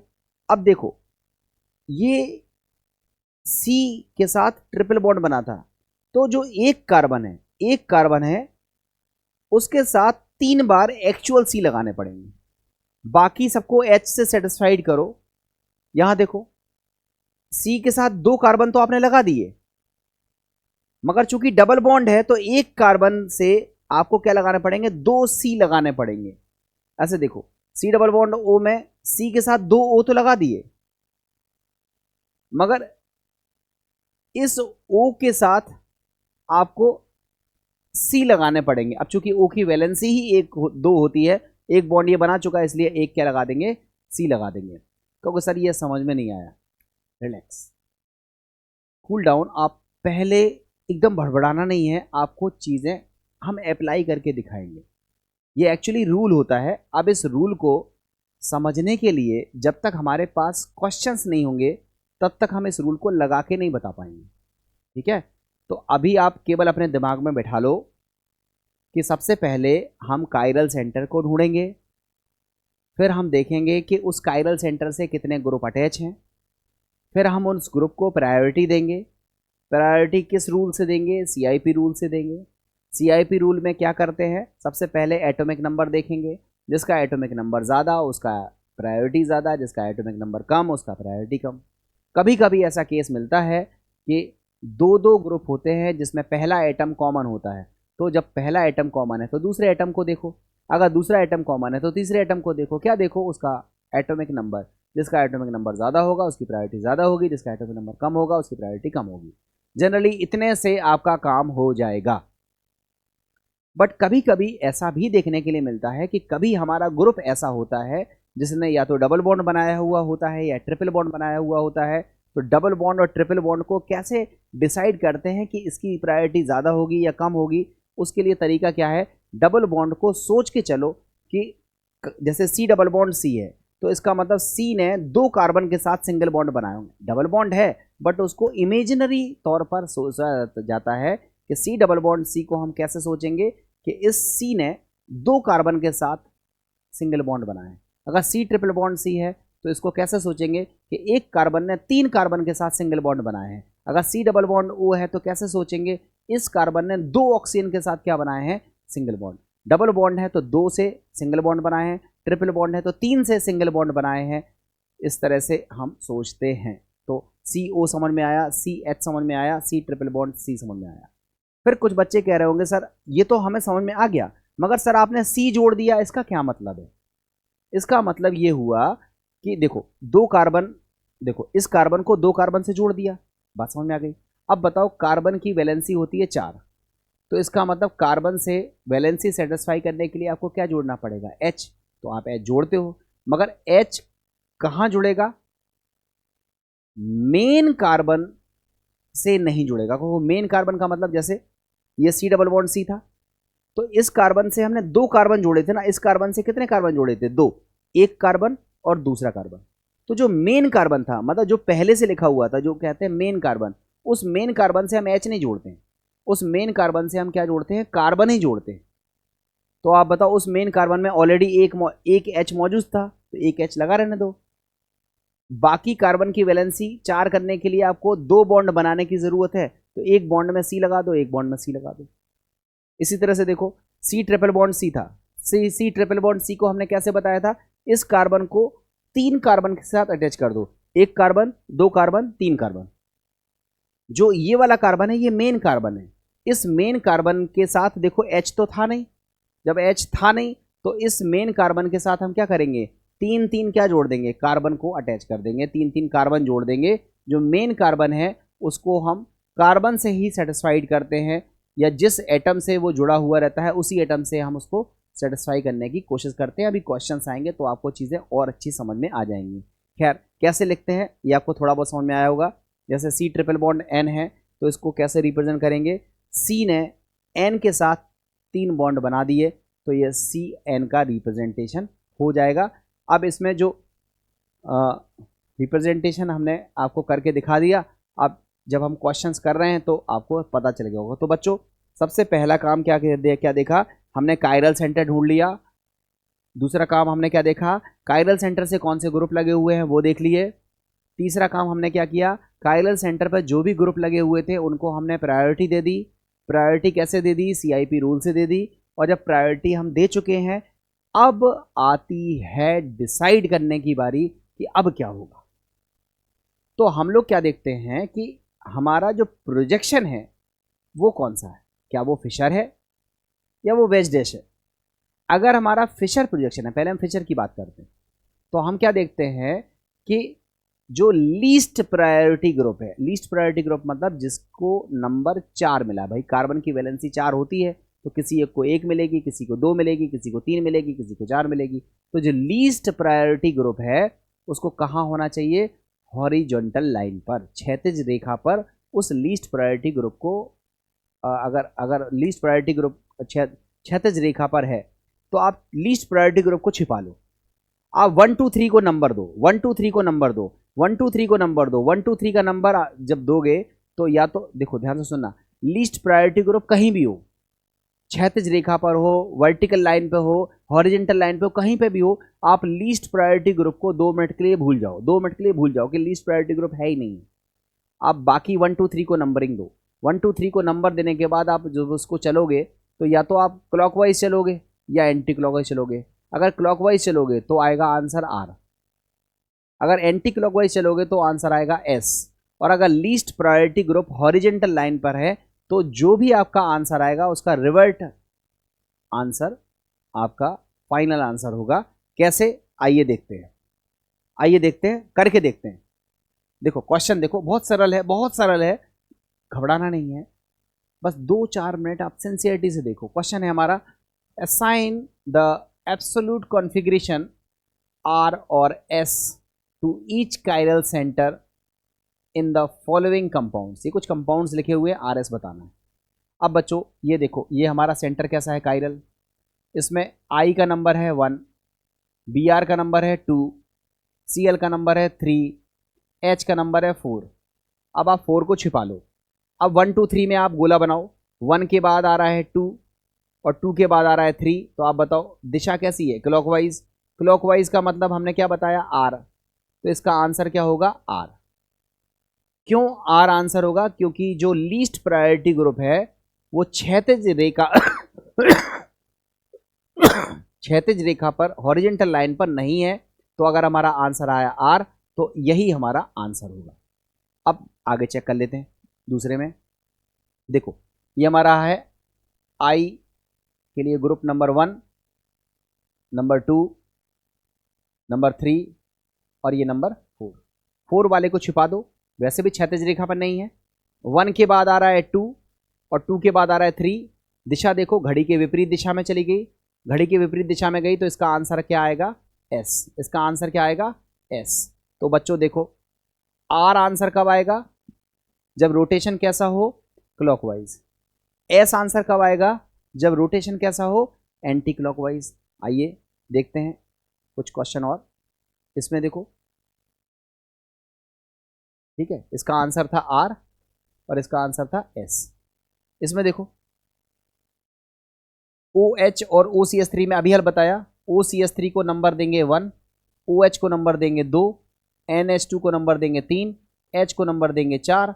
4 वाले को छुपा लो, 1 2 3 को काउंट करो। 1 के बाद 2 और 2 के बाद 3।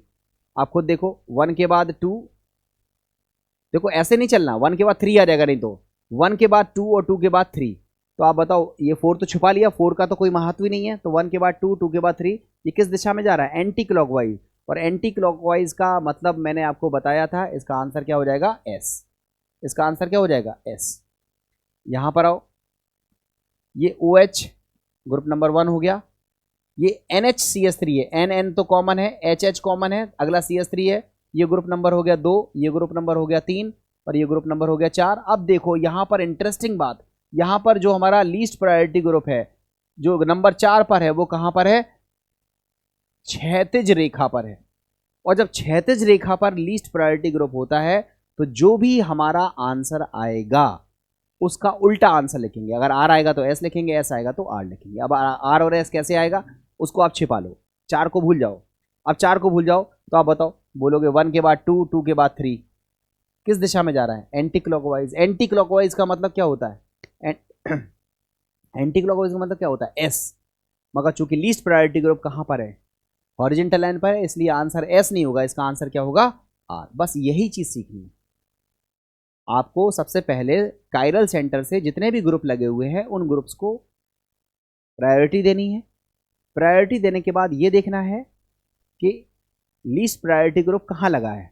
अगर वो हॉरिजॉन्टल लाइन पर नहीं है तो आपका जो आंसर आएगा वही आंसर रहेगा।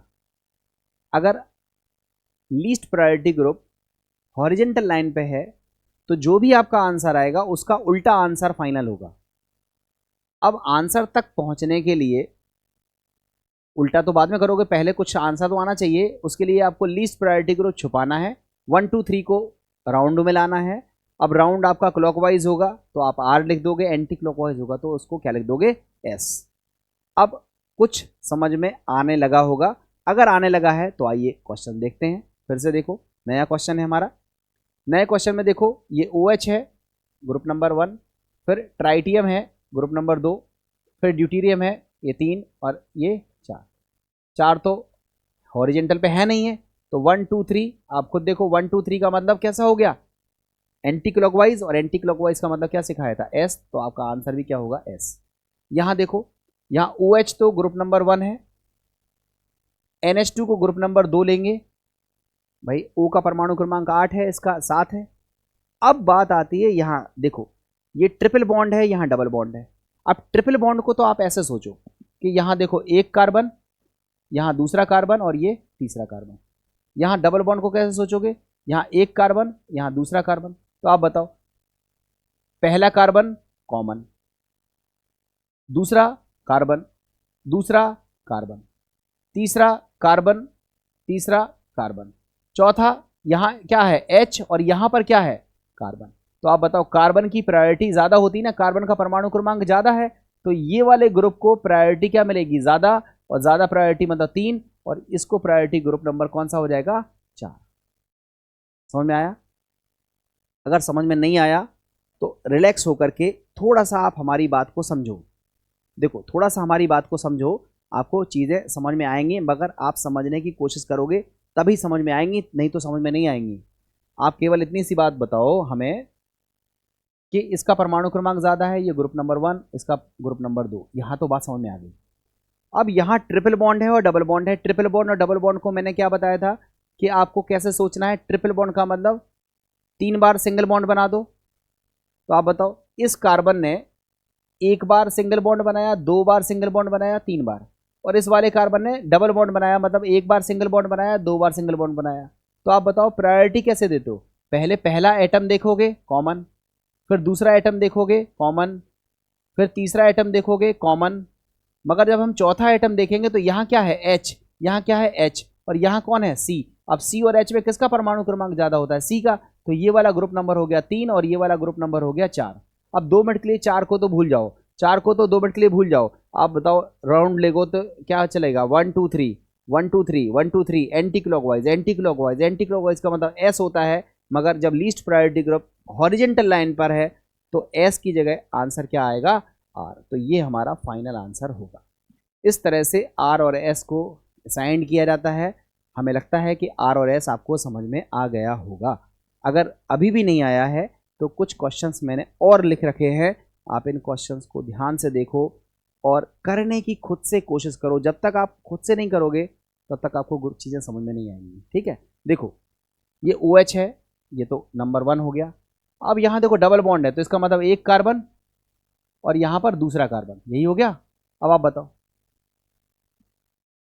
यहाँ पर भी कहोगे ये पहला कार्बन है, बोलोगे ठीक है पहला कार्बन है, बोलोगे फिर कहोगे दूसरा कार्बन है, बोलोगे ठीक है दूसरा कार्बन है, फिर कहोगे तीसरा कार्बन है, तो बोलोगे ठीक है तीसरा कार्बन है, यहाँ पर भी। अब कहोगे अब क्या करें, अब क्या करें। तो देखो बच्चों, मैंने आपको क्या बताया था, आपको मैंने क्या बताया था, ध्यान से समझना। मैंने आपको बताया था कि जब हम डबल बॉन्ड को सॉल्व करते हैं, तो डबल बॉन्ड को सॉल्व करने का तरीका क्या होता है, डबल बॉन्ड को सॉल्व करने का तरीका क्या होता है। मैं इसको यहां बना रहा हूं, देखो ये कार्बन है, जब डबल बॉन्ड है तो इसका मतलब एक बार कार्बन और एक बार और कार्बन, ऐसे लगाओगे, ठीक है ना। अब आपको मैंने ये बताया था कि इस कार्बन से जो मूल कार्बन होता है, इस मूल कार्बन पर H कितने लगे हैं पहले वो लगा दो, 2 H लगे थे, लगा दो। तो जो एक्स्ट्रा है वो किससे सेट होगा, कार्बन से। एक्स्ट्रा जो बॉन्ड है वो किससे सेटिस्फाइड होगा, कार्बन से। तो आप खुद बताओ, यहाँ कार्बन लगाना पड़ेगा और यहाँ पर हमें क्या लगाना पड़ेगा, सिंपली H। भाई मूल कार्बन पर कार्बन लगाते हैं, बाकी जगहों पर कार्बन नहीं लगाते हैं। तो आप खुद से बताओ, पहला कार्बन पहला कार्बन, दूसरा कार्बन दूसरा कार्बन, तीसरा कार्बन तीसरा कार्बन, मगर चौथा क्या है। तो आप बोलोगे इस कार्बन से क्या लगे हैं H, और यहां देखो इस वाले कार्बन से क्या लगे हैं H, और यहां भी लगे H, मगर यहां कार्बन से क्या लगा हुआ है, H के साथ साथ क्या लगा है, C। तो C की प्रायोरिटी ज्यादा होती है, इसका मतलब ये वाला ग्रुप नंबर होगा 2, ये वाला ग्रुप नंबर होगा 3, और H को हम ग्रुप नंबर बोलेंगे 4। 4 तो ऊपर की तरफ है। अब आप राउंड लोगे तो 1 2 3 किस दिशा में जा रहा है, एंटी क्लॉकवाइज। इसका आंसर क्या हो जाएगा, S। इस तरह से ये क्वेश्चन सॉल्व किया जाएगा। अब देखो इस क्वेश्चन को देखो, ध्यान से देखना। यहां पर कार्बन, यहां पर भी कार्बन, यहां पर भी कार्बन, आगे एक और कार्बन, आगे एक और कार्बन, फिर आगे एक और कार्बन, फिर आगे एक और कार्बन, फिर आगे एक और कार्बन, मगर यहां पर वापस आ रहे हैं। तो सबसे ज़्यादा प्रायोरिटी किसकी होगी, 1, फिर उसके बाद प्रायोरिटी किसकी होगी, 2, फिर उसके बाद प्रायोरिटी किसकी होगी, 3, और उसके बाद प्रायोरिटी किसकी होगी, 4। 4 हॉरिजेंटल लाइन पे नहीं है। आप राउंड लोगे 1 2 3 किस दिशा में जा रहा है, एंटी क्लॉकवाइज। इसका आंसर क्या हो जाएगा, S। तो बच्चों इस तरह से हम क्वेश्चंस को सॉल्व करेंगे। हमें लगता है RS कॉन्फ़िगरेशन आपको समझ आ गया होगा। बच्चों कुछ क्वेश्चंस और हैं, इन क्वेश्चंस को आप खुद से ट्राई करोगे तो ये आपको आने लगेंगे। आप इसका आंसर खुद से निकालिए कि इस पर R होगा या S होगा, आप आंसर निकाल के भेजिए। अगर नहीं आता है तो मैं आपको सॉल्व करके बताऊंगा कि कैसे इस क्वेश्चंस को सॉल्व किया जाता है, ठीक है। बट आपको ट्राई करना है। तो हमें लगता है ये RS आपको समझ में आ गया होगा। अब बच्चों एक फिर से नई चीज़ समझ में आई। मैंने आपको बताया कि RS कॉन्फ़िगरेशन को कैसे डिसाइड करते हैं। कायरल कार्बन देखते हैं, उससे अटैच ग्रुप को देखते हैं और उस अटैच ग्रुप को प्रायोरिटी देते हैं। प्रायोरिटी के बाद हम लीस्ट प्रायोरिटी ग्रुप को छुपाने के बाद क्लॉकवाइज और एंटी क्लॉकवाइज देखते हैं। अगर क्लॉकवाइज है तो R और एंटी क्लॉकवाइज है तो S, और अगर लीस्ट प्रायोरिटी ग्रुप है हॉरिजेंटल लाइन पर तो हम कॉन्फ़िगरेशन को उलट देते हैं, पलट देते हैं। अगर R था तो S और S था तो R। ऐसा हमने किया, मगर ऐसा क्यों किया उसका आंसर आपको यहाँ मिल जाएगा। ये होता है इंटरचेंज। देखो ये कार्बन है, इस कार्बन से 4 ग्रुप लगे हुए हैं। अगर इन चारों ग्रुपों में हम इंटरचेंज करेंगे तो इंटरचेंज स्टेप बाय स्टेप करते हैं। जैसे 2 मिनट के लिए सोचो, ये कार्बन है, ये हमारे पास कार्बन है, इस कार्बन से यहाँ लगा है I, यहाँ लगा है Br, यहाँ लगा है H, यहाँ लगा है Cl। अब 2 मिनट के लिए सोचो, हमने क्या किया, Br को लगा दिया यहाँ और I को लगा दिया यहाँ। Br जब यहाँ लगेगा तो I को यहाँ लगाना पड़ेगा, इसको बोलते हैं वन चेंज। ध्यान से समझना, वन चेंज। और वन कैसी संख्या है, ऑड, तो इसको बोलते हैं ऑड चेंज।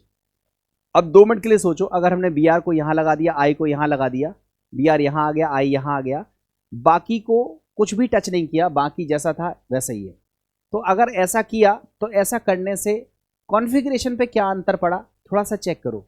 यहाँ देखो I को 1 लिखते हैं, I का प्रायोरिटी 1 है, Br का 2 है, Cl का 3 है और H का 4 है।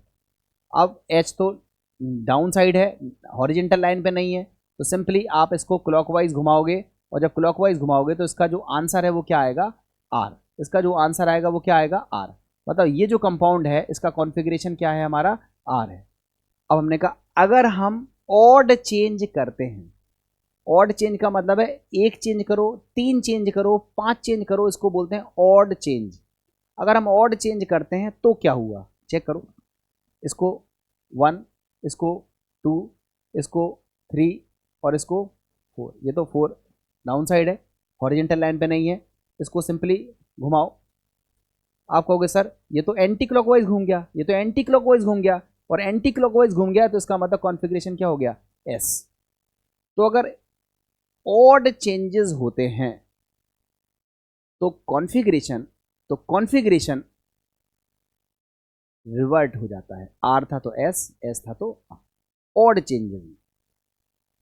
अब ऑड चेंज में जरूरी नहीं है कि आप I को Br में इंटरचेंज करो।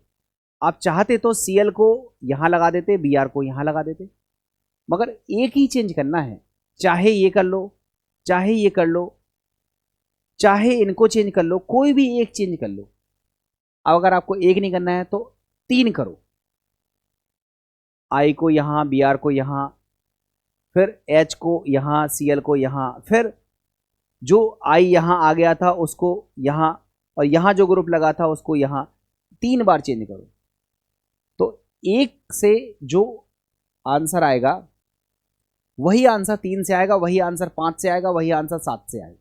तो अगर ऑड चेंजेस करते हैं तो कॉन्फ़िगरेशन हमारा पलट जाता है, यहां दिख रहा है। और अगर हम एक चेंज और कर दें, भाई एक चेंज तो कर दिया था, एक चेंज और कर दें, कहोगे एक चेंज और कैसे कर दें, तो एक चेंज ऐसे करो, H को यहां भेजो और Cl को यहां भेजो। अगर ऐसा हमने कर दिया तो 2 मिनट के लिए सोचो क्या बन जाएगा। देखो देखो, ये Br है, ये Br लगा हुआ है, ये I है, सॉरी हमने ऑड चेंज में थोड़ा सा अलग किया है। आप ये भी कर सकते हो, जो मैंने मिटा दिया वो भी कर सकते हो, बट हमने क्या किया, Br को यहीं रहने दिया, H को यहीं रहने दिया। हमने एक और चेंज किया जिसमें हमने I को, सॉरी हमने क्या काम किया, हमने I को यहां भेजा, I को यहां भेजा, और Cl को यहां भेजा, एक चेंज और किया ना, तो हमने क्या किया, I और Cl को एक्सचेंज कर दिया। अब ऐसा करने पे क्या होगा, ऐसा करने पर देखते हैं क्या हुआ, I को 1, Br को 2, Cl को 3 और H को 4, यही तो हुआ। घुमाओगे क्या आएगा, घड़ी की दिशा में, घड़ी की दिशा में फिर से हमारा क्या आ गया, R।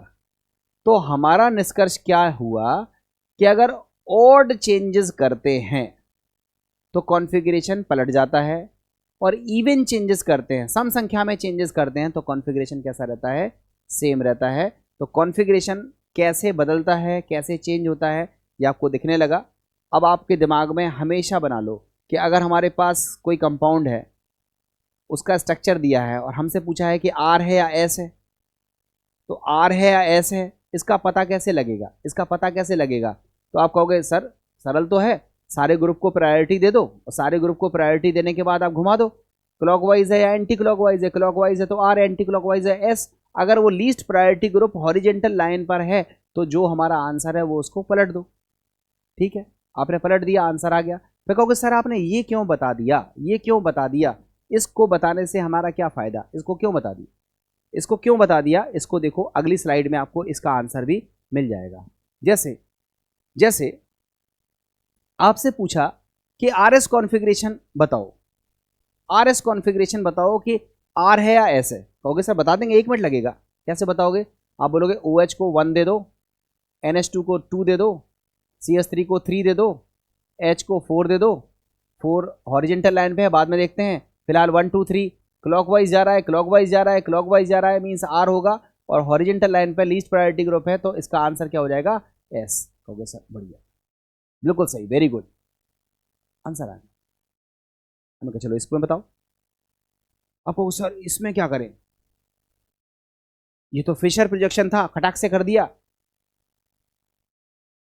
ये वेज डैश फॉर्मूला है, और इस वेज डैश फॉर्मूले में कैसे किया जाता है, वेज डैश फॉर्मूले में कैसे किया जाता है उसका तरीका सीखो। सबसे पहले याद रखना, जो लीस्ट प्रायोरिटी ग्रुप है, लीस्ट प्रायोरिटी ग्रुप है वो डैश वाले वेज पर होना चाहिए, मतलब यहां डैश लगा हुआ है ना, यहां होना चाहिए least priority group. Least priority group यहीं होना चाहिए, मतलब 4 नंबर वाला ग्रुप यहीं होना चाहिए। तो पहले चेक करो, ग्रुप नंबर दो, तो आप कहोगे ये OH है, ये ग्रुप नंबर 1 हो गया, ये COOH है, ये प्रायोरिटी में 2 हो गया, ये COOH है, ये 3 हो गया, और ये H है, ये 4 हो गया। तो कहोगे तो बढ़िया है, H तो लीस्ट प्रायोरिटी ग्रुप है, जहां होना चाहिए वहीं पर है, वहीं पर है, बढ़िया बात है, वहीं पर है। तो आप इसको 2 मिनट के लिए छुपाओ, आप क्लॉकवाइज या एंटी क्लॉकवाइज घुमा के देखो, 1 के बाद 2 आएगा, 2 के बाद 3 आएगा, दैट मीन्स एंटी क्लॉकवाइज चल रहा है। कैसा चल रहा है, क्लॉकवाइज चल रहा है, क्लॉकवाइज चल रहा है, क्लॉकवाइज चल रहा है। क्लॉकवाइज का मतलब क्या होता है, R, तो इसका आंसर क्या हो जाएगा, R। लीस्ट प्रायोरिटी ग्रुप कहां होना चाहिए, बिलो द प्लेन होना चाहिए, या डैश वाले वेज पर हमारा वो लीस्ट प्रायोरिटी ग्रुप एग्जिस्ट करना चाहिए। अगर एग्जिस्ट करता है तो उस लीस्ट प्रायोरिटी ग्रुप को हटाओ, सीधा 1 2 3 की डायरेक्शन देखो, क्लॉकवाइज है तो R, एंटी क्लॉकवाइज है तो S। ठीक है, अच्छी बात है। अब सोचो, अब हमने एक क्वेश्चन और दिया, अब एक क्वेश्चन और दिया, ये क्वेश्चन अब करो, अब करके देखो। ओके, ये कर देंगे सर, अभी अभी कर देंगे। ये Br है, ये I है, इसको 1, ये Br है, ये 2, ये Cl है, ये 3, और F है, ये 4। अब कहोगे सर ये लीस्ट प्रायोरिटी ग्रुप कहां होना चाहिए, ये तो होना चाहिए बिलो द प्लेन। कहां होना चाहिए, बिलो द प्लेन। अब बिलो द प्लेन कैसे होगा, बिलो द प्लेन कैसे होगा, ये तो बिलो द प्लेन नहीं है। तो अपन लोग क्या कहेंगे, चलो ग्रुप को बदलते हैं। ग्रुप को कैसे बदलते हैं, Cl को लाते हैं यहां और F को लाते हैं यहां। अगर ऐसा किया तो बताओ क्या बनेगा, ये हो गया Cl, इनसे तो हम बोले नहीं है, ये तो I है, इससे भी हम नहीं बोले हैं,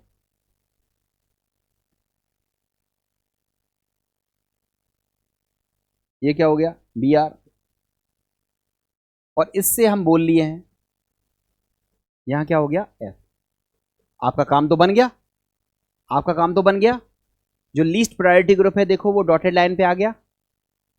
अब आप बताओ यहाँ से यहाँ तक आप जब पहुँचे तो आपने कितने इंटरचेंज किए, तो कहोगे सर ओनली वन।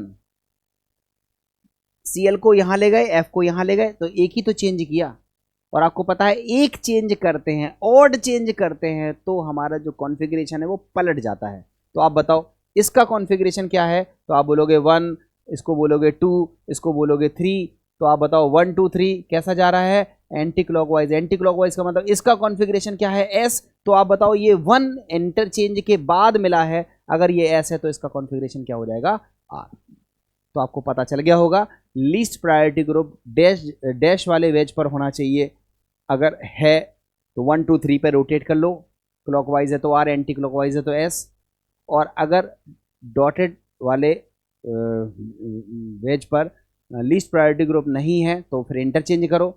और इंटरचेंज कैसे करो, अगर एक इंटरचेंज करोगे तो एक इंटरचेंज के बाद जो भी हमारा कॉन्फ़िगरेशन आएगा वो पहले वाले का उल्टा होगा। R है तो S होगा, S है तो R होगा, ठीक है। और अगर दो इंटरचेंज करने पर हमारा लीस्ट प्रायोरिटी ग्रुप आया, कुछ बच्चे कहते हैं कि सर आपने F को क्यों रख दिया सीधा, आप F को पहले यहाँ लाते, I को यहाँ लाते, फिर F को यहाँ लाते, Cl को यहाँ लाते। तो कुछ बच्चे दो बार भी एक्सचेंज कर सकते हैं। दो बार एक्सचेंज करते तो खुद से करके देख लेना, दो बार एक्सचेंज करने पर कॉन्फ़िगरेशन कैसा होता है, इवन चेंजेस के बाद कॉन्फ़िगरेशन कैसा रहता है, सेम। और ऑड चेंजेस के बाद कॉन्फ़िगरेशन कैसा हो जाता है, रिवर्ट। तो इस तरह से हम RS कॉन्फ़िगरेशन को डिसाइड कर लेते हैं। हमें लगता है बच्चों RS कॉन्फ़िगरेशन आपको समझ में आ गया होगा। अब जैसे ये हमारे पास क्वेश्चन है, इसमें RS कॉन्फ़िगरेशन डिसाइड करना है, आप खुद से कर लीजिएगा। मैं एक करके दिखाता हूँ जिससे आपको थोड़ा आइडिया लग जाए। देखो यहाँ पर CHO है, थोड़ा सा CHO को मैं बना के दिखा दूँ। C double bond O H, ऐसे ही रहता है ना। इसका मतलब क्या बताया था, इसका मतलब हुआ कि एक बार ऑक्सीजन और दो बार, डबल बॉन्ड O है ना, तो दो बार ऑक्सीजन, एक बार ऑक्सीजन और एक बार और ऑक्सीजन, ऐसे तो होगा। तो आप बताओ ये ग्रुप तो नंबर 1 हो गया, यहाँ पर एक कार्बन है और उससे केवल एक ऑक्सीजन लगी हुई है, यहाँ पर एक कार्बन है और उससे दो ऑक्सीजन लगी हुई है, तो ये ग्रुप हो गया नंबर 1, ये ग्रुप हो गया नंबर 2, ये ग्रुप हो गया पूरा नंबर 3, इस ग्रुप को बोलेंगे नंबर 3 और इस H को बोलेंगे नंबर 4। तो आप बताओ जब हम ऐसी नंबरिंग करेंगे तो आप बताओ 1 के बाद 2 के बाद 3, ऐसे ही चलेगा ना। इसको क्या बोलते हैं, किस दिशा में जा रहा है, घड़ी की विपरीत दिशा में चल रहा है, एंटी क्लॉकवाइज चल रहा है। एंटी क्लॉकवाइज का मतलब S, मगर हॉरिजेंटल लाइन पर H है, तो इसको हम क्या बोलेंगे, R। तो इस वाले कार्बन का जो कॉन्फ़िगरेशन है वो क्या होगा, R। इसका निकालना है खुद से, इसका खुद से निकालना है, इसका खुद से निकालना है। तो आप खुद से आप जब निकालोगे तो आपको कॉन्फ़िगरेशन में डिफरेंस समझ में आएगा कि किस तरह से कॉन्फ़िगरेशन निकलता है, ठीक है। तो एक बार दोबारा से चेक कर लो मैंने आपको क्या समझा दिया है। गलती नहीं करना आप लोग, क्योंकि अगर आपने गलती कर दी तो सब कुछ गड़बड़ सड़बड़ हो जाएगा। RS कॉन्फ़िगरेशन आपको निकालने आने चाहिए। किसी बच्चे को कोई दिक्कत है तो बड़े तसल्ली से समझने की कोशिश करो, घबराओ नहीं, जल्दबाजी नहीं करना है। आप ऐसे सोचो ये OH है, इसको तो अपन लोग ग्रुप नंबर 1 कह रहे हैं, ये H है, आपको पता है इसको हम ग्रुप नंबर 4 कहेंगे। आपको कन्फ्यूज़न कहाँ हो रही थी, CHO में। आपको पता है CHO को अपन लोग कैसे लिखते हैं, CHO को ऐसे ही तो लिखते हैं, ये CHO तो है। अब CHO में क्या हो गया, एक तो लगा है H और जो एक O लगा है डबल बॉन्ड वाला, तो इसका मतलब ये दो O को कंटेन करता है। और यहाँ पर क्या है, यहाँ पर क्या है, यहाँ H है, OH है और ये क्या है, C है, मतलब कार्बन से ही अटैच है, बस जो कुछ भी होगा। तो आप बताओ इस वाले कार्बन से कंपैरिजन करनी है, तो ये OH हो गया। यहाँ देखो ये पहले नंबर पे क्या है, कार्बन हो गई। यहाँ पर भी देखो पहले नंबर पे क्या है, कार्बन। बोले दूसरे नंबर पे क्या है, ऑक्सीजन। बोले दूसरे नंबर पे भी क्या है, ऑक्सीजन। बोले तीसरे नंबर पे क्या है, बोले हाइड्रोजन। बोले यहाँ तीसरे नंबर पे क्या है, ऑक्सीजन। समझ में आया ना। तो कहने का सेंस ये हुआ कि ऑक्सीजन और हाइड्रोजन में किसकी प्रायोरिटी ज़्यादा है, कहोगे ऑक्सीजन की। तो इसको अपन लोगों ने ग्रुप नंबर क्या कह दिया, 3, और इसको ग्रुप नंबर क्या कह दिया, सॉरी इसको कह दिया ग्रुप नंबर 2 और इसको ग्रुप नंबर क्या कह दिया 3। अब आप 1 2 3 को लेकर के घुमाओ। 1 2 3 किस दिशा में जा रहा है, एंटी क्लॉकवाइज। एंटी क्लॉकवाइज का मतलब क्या होना चाहिए एस, मगर चूंकि least priority group horizontal line पे है इसलिए इसका कॉन्फ़िगरेशन क्या आएगा आर। तो इस वाले कार्बन का कॉन्फ़िगरेशन क्या आया आर। अब कहोगे इसको चेक करो, इसमें कैसे चेक करोगे, बोलोगे ओ एच, इसको तो 1 लेंगे, इस एच को तो 4 लेंगे। अब कहोगे अब, तो बोलो यहाँ से चलो, इस वाले कार्बन पे पहले क्या मिला कार्बन, बोले यहाँ पे क्या मिला कार्बन, बोले इस कार्बन के आगे क्या मिला, बोले कार्बन, बोले इसके आगे क्या मिला कार्बन। अब इस कार्बन से आगे चलो तो बोले क्या कौन मिला ऑक्सीजन, तो बोले कौन मिला ऑक्सीजन। बोले इस कार्बन से आगे चलो तो कौन मिला एक और ऑक्सीजन, क्योंकि डबल बॉन्ड ओ का मतलब होता है, और यहाँ क्या मिला कार्बन। तो इसकी प्रायोरिटी क्या हो गई, इस पूरे ग्रुप की प्रायोरिटी क्या हो गई, इस पूरे ग्रुप की प्रायोरिटी क्या हो गई नंबर 3, नंबर 2, और इस वाले ग्रुप की प्रायोरिटी क्या हो गई नंबर 3। तो अब आप बताओ 1 2 3 4 से घुमाओ, 1 के बाद 2 के बाद 3, इस तरह से घूमेगा। अब आप बताओ ये क्लॉकवाइज जा रहा है, क्लॉकवाइज जा रहा है तो इसका मतलब होना चाहिए आर, मगर चूंकि हॉरिजेंटल लाइन पे है तो इसका कॉन्फ़िगरेशन क्या होना चाहिए एस। तो इस तरह से आप हर कार्बन को इसका कॉन्फ़िगरेशन निकाल सकते हो, इसका निकाल सकते हो, इसका निकाल सकते हो, इसका निकाल सकते हो, सारे कार्बन के कॉन्फ़िगरेशन निकालिएगा। इस तरह से आपको कॉन्फ़िगरेशन लिखना आना चाहिए। तो बच्चों कॉन्फ़िगरेशन आप लोग लिख लेना। हमें लगता है मैंने बहुत सारी चीज़ें आपको समझाने की कोशिश करी हैं। बच्चों थोड़ा समय लगता है इन सब चीज़ों को बताने के लिए। इसका कॉन्फ़िगरेशन खुद से निकाल लेना। ये least priority group horizontal line पे है, आप कर सकते हो। ये देखो ये हमारा नया क्वेश्चन है, इसका भी कॉन्फ़िगरेशन आप निकाल सकते हो। Least priority group horizontal line पे नहीं है तो आप एक्सचेंज कर देना। एक एक्सचेंज करोगे तो कॉन्फ़िगरेशन रिवर्ट हो जाएगा और 2 करोगे तो कॉन्फ़िगरेशन कैसा रहेगा सेम रहेगा। ये हमारा एक और क्वेश्चन है। इसमें देखो least priority group horizontal line पे नहीं है, आप इसको हॉरिजेंटल लाइन पे लाने के लिए एक्सचेंज कर देना तो आपका कॉन्फ़िगरेशन निकल आएगा। तो इस तरह से आप आर एस कॉन्फ़िगरेशन के क्वेश्चंस को सॉल्व कर सकते हो। इन क्वेश्चंस को आंसर देने की कोशिश करना तो आपके क्वेश्चंस हो जाएंगे।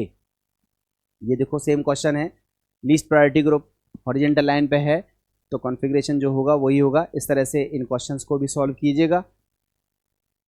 क्वेश्चंस के बाद अब आपको इस तरह के क्वेश्चंस दिए रहेंगे ए बी सी डी। आपसे पूछा जाएगा कि what is the relation between A and B, B and C, C and D, इनके बीच में क्या रिलेशन है।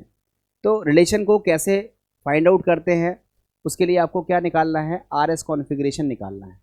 आर एस कॉन्फ़िगरेशन निकालो तो आपको फटाफट चीज़ें समझ में आने लगेंगी कि किसके साथ किस तरह का रिलेशन देखा जाता है। देखो जैसे इस क्वेश्चन को देखो, इसमें अगर हम कहें तो ओ एच को priority 1, C double O H को प्रायोरिटी 2, इस पूरे ग्रुप को प्रायोरिटी 3 और इसको एच को प्रायोरिटी 4। अब रोटेशन करो 1 2 3 4 किस दिशा में जा रहा है, एंटी क्लॉकवाइज होना चाहिए एस, मगर ये हॉरिजेंटल लाइन पे है तो इसका कॉन्फ़िगरेशन क्या आएगा आर। इस वाले का कॉन्फ़िगरेशन क्या आया आर।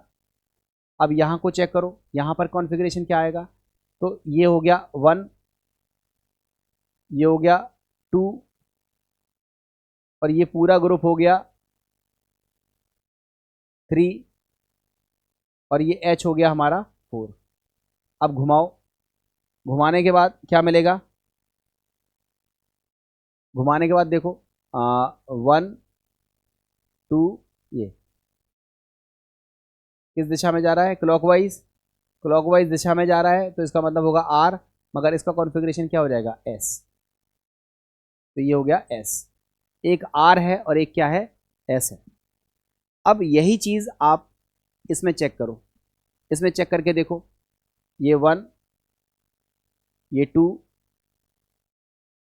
ये हमारा ग्रुप नंबर हो जाएगा 3 और ये हो जाएगा 4। चेक करो 1 2 3, 1 2 3 क्लॉकवाइज है, आर होना चाहिए, मगर इसका कॉन्फ़िगरेशन क्या आएगा, इसका कॉन्फ़िगरेशन आएगा एस। कॉन्फ़िगरेशन क्या आएगा एस। और दूसरे वाले को चेक करके देखो, दूसरे वाले को चेक करके देखो, ये हमारा ग्रुप है 1, सी डबल ओ एच है 2, इस पूरे ग्रुप को बोलेंगे 3 और एच को बोलेंगे 4। तो अब जब आप इसे घुमाओगे जब आप इसे घुमाओगे इस वाले कार्बन को, तो 1 के बाद 2 के बाद 3 ये आएगा। किस दिशा में जा रहा है? Anti clockwise. एंटी क्लॉकवाइज का मतलब क्या होगा? एस, मगर इसका कॉन्फ़िगरेशन क्या आएगा? आर। ये आर एस।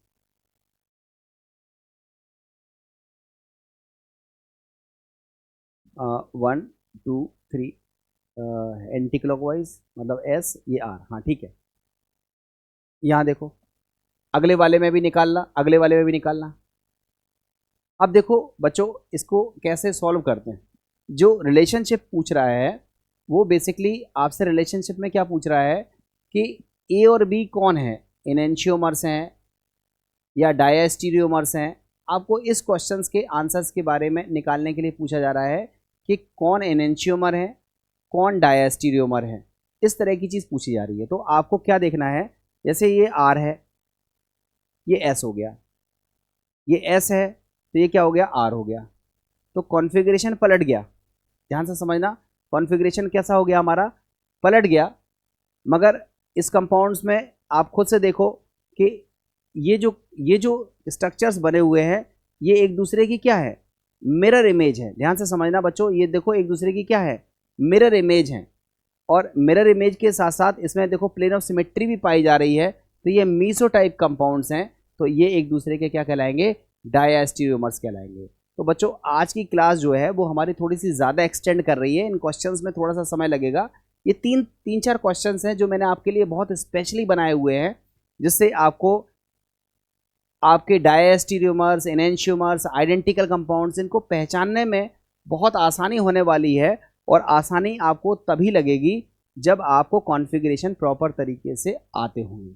तो बच्चों इन क्वेश्चंस को आप यहीं पर रोक दो। अभी आप घर पे ट्राई करना चाहो तो करो, नहीं करना चाहो तो थोड़ा सा वेट करो। मैं जो नेक्स्ट क्लास होगी, कल की जो क्लास होगी, उसमें मैं इन क्वेश्चंस को इत्मीनान से शुरुआत में सिखाऊंगा। ठीक है बच्चों, आर एस कॉन्फ़िगरेशन जब आप निकाल लोगे तो आप तुरंत पहचानने लगोगे कौन एनेंशियोमर है, कौन डायस्टीरियोमर है।